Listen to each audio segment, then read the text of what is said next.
Om Swastiastu. Halo anak semua, bagaimana kabar kalian hari ini? Semoga semua dalam keadaan sehat selalu. Pada hari ini masih dalam suasana kemerdekaan Negara Kesatuan Republik Indonesia yang ke-76. Kita akan kembali belajar bersama dalam video pembelajaran yang telah Pak Guru siapkan. Silakan anak-anak buka buku tema 2-nya, yakni menyayangi tumbuhan dan hewan, pada subtema yang pertama, pembelajaran yang kedua dan yang ketiga.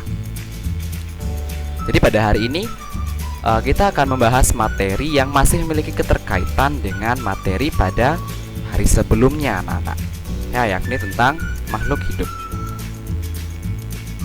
Nah, ayo membaca. Dongeng. Apa itu dongeng? Dongeng adalah suatu cerita yang bersifat tidak nyata. Dongeng itu dapat bersifat tidak nyata. Nah, ini adalah sebuah dongeng dengan judul Pengembara dan Sebuah Pohon. Nah, anak-anak bisa amati ini pada buku tematiknya. Ini ada pada buku tematik, anak-anak. Pengarangnya adalah Aesop. Nah, silakan anak-anak baca, ini ada di buku tematik. Dua orang pengembara berjalan di sepanjang jalan yang berdebu dan tandus di hari yang sangat panas. Tidak lama kemudian, mereka menemukan sebuah pohon besar. Dengan gembira, keduanya lalu berteduh dari teriknya sinar matahari di bawah naungan daun-daun pohon yang besar dan lebat. Saat beristirahat, mereka melihat ke atas pohon. Salah seorang pengembara berkata kepada teman seperjalanannya, "Betapa tidak bergunanya pohon besar ini. Pohon ini tidak memiliki buah sehingga tidak berguna untuk manusia sama sekali." Pohon besar tersebut lalu berkata, "Kamu manusia yang tidak tahu berterima kasih." Pohon itu berkata lagi, "Kamu datang dan bernaung di bawah daun-daunku. Kamu menikmati teduhnya perlindungan cabang dan daunku. Kamu masih menyebutku tidak berguna sama sekali." Nah, itu yang dikatakan pohon.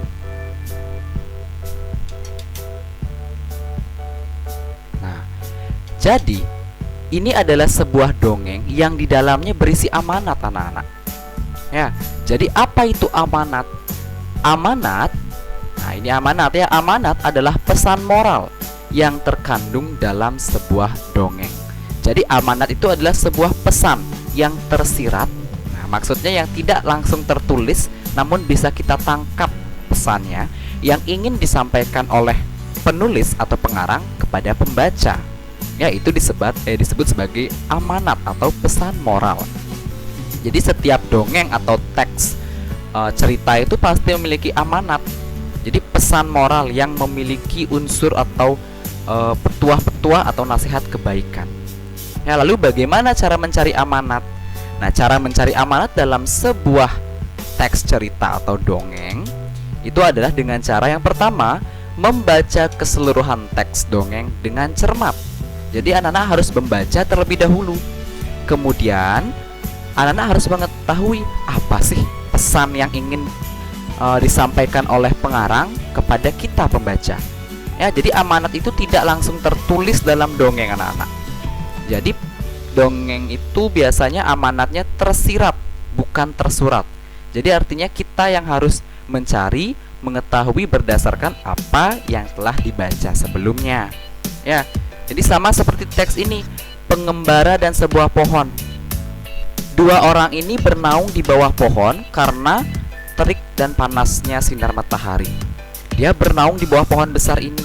Namun, kedua orang ini masih mengatakan bahwa pohon tersebut tidak berguna sama sekali bagi manusia.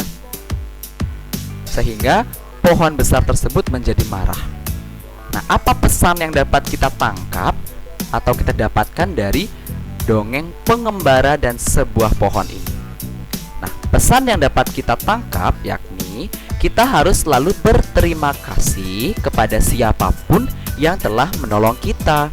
Jadi kita tidak boleh ketika telah menerima bantuan, baik itu besar maupun kecil, kita tidak mengucapkan terima kasih atau tidak mengindahkannya, tidak boleh anak-anak. Jadi apabila kita mendapat bantuan, diberi pertolongan oleh siapapun juga, kita wajib berterima kasih. Jangan menjadi seperti dua orang ini yang sudah ditolong oleh si pohon besar karena terik panas matahari, diberikan tempat untuk berteduh, namun masih juga mengatakan bahwa pohon besar tersebut tidak berguna. Ya, jadi kita harus berterima kasih. Itulah pesan atau amanat yang terkandung dalam dongeng ini anak-anak. Jadi Pak Guru harap anak-anak bisa ya mencari amanat atau pesan moral dalam teks lainnya. Nah, masih ingat bukan pada tema pertama anak-anak sudah belajar tentang bersyukur. Bersyukur merupakan salah satu pengamalan atau penerapan dari sila Pancasila yang pertama. Ya, jadi sila Pancasila yang pertama itu bersyukur anak-anak. Jadi sebagai makhluk ciptaan Tuhan, kita harus selalu mensyukuri segala berkat yang diberikan kepada kita. Dengan berterima kasih kepada tumbuhan, hewan, dan sesama manusia, itu juga menunjukkan sikap kita bersyukur. Ya. Nah, jadi dengan mengucapkan terima kasih kepada tumbuhan, hewan, dan sesama manusia, itu juga merupakan contoh sikap syukur anak-anak. Lalu bagaimana cara berterima kasih kepada tumbuhan? Nah, cara berterima kasih kepada tumbuhan yakni dengan cara rajin merawat tanaman, memberinya pupuk, rajin menyiram ya. Jadi itu adalah cara berterima kasih kita kepada tumbuhan. Jika kita rajin merawat tumbuhan, maka kita akan mendapatkan hasilnya anak-anak. Buahnya bisa kita manfaatkan, daunnya bisa kita manfaatkan, batangnya pun juga bisa kita manfaatkan. Kemudian, bagaimana cara berterima kasih kepada binatang? Kalau pada binatang, kita perlu merawatnya, rajin merawatnya. Apabila kita punya hewan peliharaan, ya, memberi makan, memberi minum. Jangan lupa memberi makan dan minum ya, karena hewan peliharaan kita juga makhluk hidup, jadi memerlukan makan dan minum. Rajin memandikannya dan mengajak jalan-jalan. Jadi itu adalah cara berterima kasih kepada binatang. Jadi binatang kalau kita perlakukan dengan baik, mereka pun akan membalas budi kepada majikannya. Contohnya anjing ini anak-anak. Ketika dia dirawat dengan baik, maka dia akan menjadi penjaga kita, ya, penjaga rumah yang baik. Kemudian yang terakhir, bagaimana cara berterima kasih kepada sesama manusia, kepada manusia yang lain atau orang lain. Nah, jadi dengan cara selalu mengucapkan terima kasih ketika mendapat pertolongan atau bantuan ya. Jadi kalau kita perlu bantuan, jangan malu untuk bertanya, jangan malu untuk meminta bantuan. Ketika kita telah dibantu, jangan lupa untuk mengucapkan terima kasih. Nah, itu adalah contoh penerapan sila pertama, yakni bersyukur kepada tumbuhan, binatang, dan sesama manusia. Baik, kita lanjutkan anak-anak.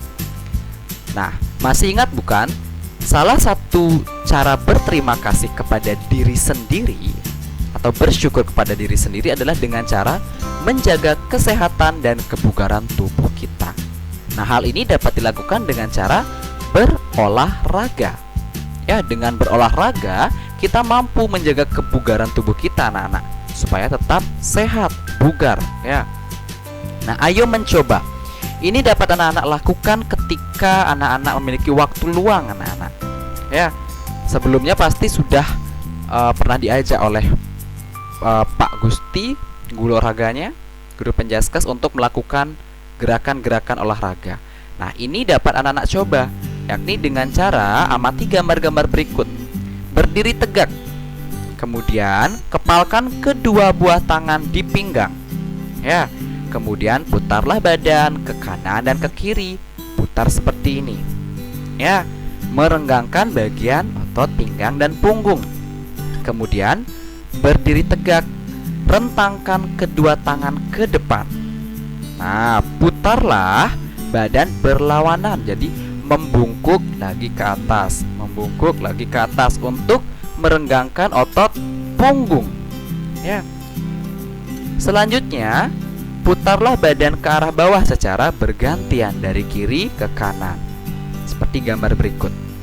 Nah, yang terakhir, gerakan yang dapat dilakukan adalah dengan menyondongkan badan ke arah depan. Ya, jadi gerakan-gerakan ini berguna untuk melatih kebugaran tubuh anak-anak sehingga tubuh anak-anak itu sehat. Ya, merenggangkan otot supaya lemas, tidak kaku. Nah, ini bisa anak-anak coba atau nanti pada saat jam penjaskes dapat anak-anak tanyakan kepada Pak Gusti sebagai guru penjaskesnya. Ya, jadi anak-anak bisa lakukan ini sembari bermain bersama teman-teman. Nah, masih ingat dengan penjumlahan? Tentu masih. Ya, coba baca ini terlebih dahulu anak-anak. Dayu mengunjungi pamannya. Paman Dayu seorang petani kelapa. Dayu melihat panen kelapa di kebun pamannya. Terdapat banyak mobil truk akan mengangkut buah kelapa ke kota. Seorang pekerja menghitung buah kelapa di truk. Pertama sebanyak 425 butir.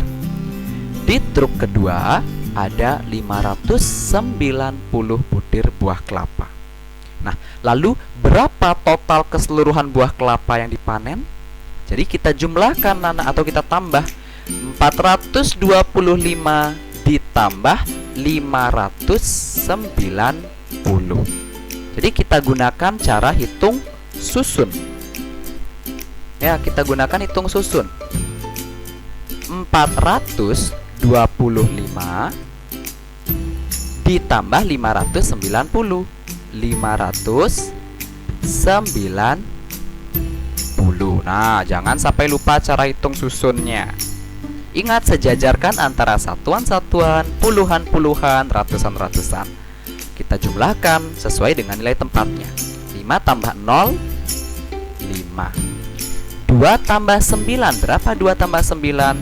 11. Kita tidak boleh menulis 11 langsung, tapi tulis 1, simpan 1. Tulis angka satuan, simpan angka di depan satuannya. Ya.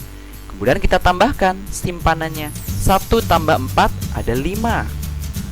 Ya, 5 ditambah 5 10. Nah, ini baru langsung kita tulis 10 karena tidak ada angka di depan angka 4.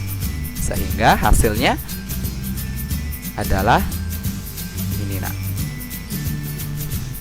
1015 butir kelapa pada kedua truk ini. Nah, Dayu ingin mengetahui apabila truk ini ditukar posisinya. Jika truk pertama mengangkut 425 kelapa dan truk kedua 590, ketika ditukar isinya, truk pertama membawa 590 dan truk kedua membawa 425. Nah, seperti gambar, ditukar posisinya. Ternyata hasilnya juga sama, yakni 1015. Nah, hasilnya tetap sama anak-anak. Ingat lagi di video sebelumnya, A tambah B. Ingat yang ini ya, A ditambah B sama dengan B ditambah A. Jadi ketika A ditambah B, hasilnya akan sama ketika B tambah A. Jadi 425 ditambah 950, hasilnya akan sama ketika 590 ditambah 425, hasilnya 1015. Ya, ini disebut sifat pertukaran dalam operasi hitung penjumlahan. Ya, jangan sampai lupa anak-anak. Nah, kita lanjutkan. Nah, sekian video pembelajaran kali ini. Supaya semoga apa yang telah Pak Guru sampaikan tadi dapat anak-anak pahami dengan baik. Sekian, terima kasih. Jika ada pertanyaan langsung tanyakan pada Pak Wahyu ya. Untuk materi hari ini Pak cukupkan. Om Santi Santi Santi Om.